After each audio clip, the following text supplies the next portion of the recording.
Did you know that fireworks were accidentally invented by a Chinese cook mixing up some random ingredients over 1,000 years ago? Yeah, apparently he was just trying to spice things up, literally, and instead created something that goes boom in the night sky. And here we are, centuries later, still setting things on fire for fun. Humans, huh?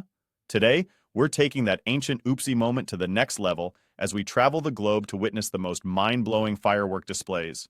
From Sydney's iconic opera house to Dubai's "we've got all the money" extravaganzas, and even Shanghai's high-tech pyrotechnics meets drones magic, we've got it all. Oh, and speaking of drones, yes, the little flying gadgets we once just used to annoy people in parks, they've upped their game. Forget fireworks. Drones are out here forming flying masterpieces in the sky like it's no big deal. So, stick around, because after we show you these epic firework and drone displays, I want you to decide who did it best. Fireworks or drones? Sydney, Dubai, or Shanghai?